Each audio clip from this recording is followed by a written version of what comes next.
Hi, this is Gary, champagne buyer with K&L Wine Merchants. Thanks for watching today. Today I'm taking you to Champagne Louis Roederer in Reims, and right now showing you their Negociant cellar. They split their cellars between the grapes that they buy and ferment and the ones that they grow themselves. The estate cellar also has quite a large proportion of very large oak foeders for fermenting and aging the wine in wood before bottling. I met with Jean Baptiste Lecaillon, the cellar master of Roederer. We tasted through the 2011s as still wines and then had a good interview. We have, it's definitely true, we have 50 hectares of crystal vineyard. It's an estate by itself, very chalky, selection of the most chalky soils, and old vines as well that are 25, 30-year-old. And in the best location of our traditional vineyards, so you have the chalky part of Verzenay, Verzy, and Beaumont-sur-Vesle. And you also have the chalky part of Hailly, because Hailly is quite interesting for the fruitiness of the wine and the elegance. And of course, the very chalky part of Cramant, Avize, and Ménil-sur-Oger.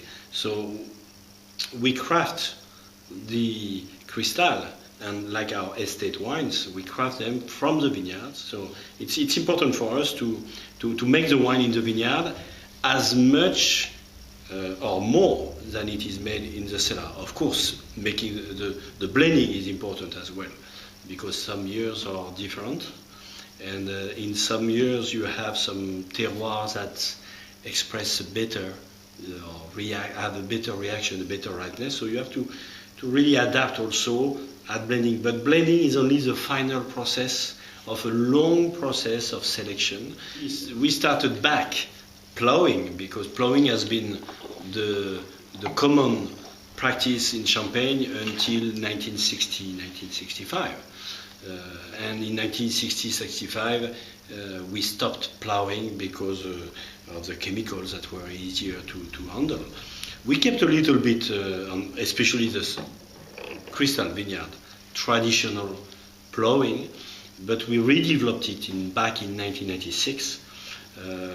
We were at 20-25% of our vineyard plowed in 96. Now we are back to 70%.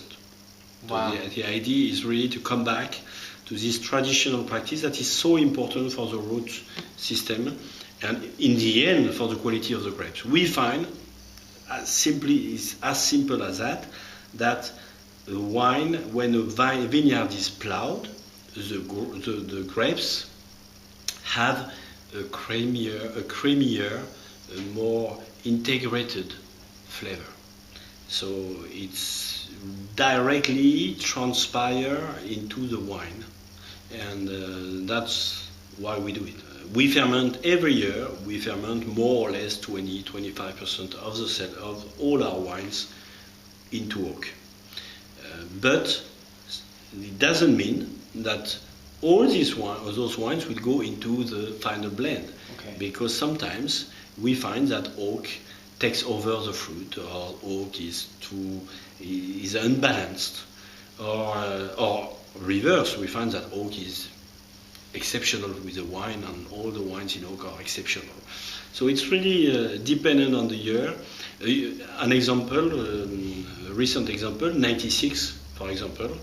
We did some oak fermentation in 96, and it just didn't work in 96. On the opposite, in 2011, just a recent vintage, the last vintage, it did a great job. So we have to, sometimes we have to learn. Nature is a leader. We are just trying to take advantage of nature, but we cannot change what nature gives us. So the idea is to follow and have a good intuition sometimes, or wrong intuition, and in the end the blending tells the truth. It works or it doesn't work. In 2004, back in the vineyard, one more time, the story starts in the vineyard. It's the year, we don't have to forget that this is a year after the 2003 harvest. Yes. And 2003 harvest was such a low yielding year that the vine immediately compensated, and they produced huge yields, huge bunches. And you had to see it very early, and we saw it very early back in June after flowering. And we decided to cut in the Chardonnay half the crop. We did the green harvesting of half the crop in the Chardonnay to keep concentration, to keep richness into this vintage, and not to have too diluted vines in the end. After the season was quite classic. So for me, 2004 is a classic year, and that I love very much. It's a very champagne classic year, but with this problem of dilution that you have to see very early, and you have to fight for back in the vineyard. At harvest it was too late, and blending it was also too late.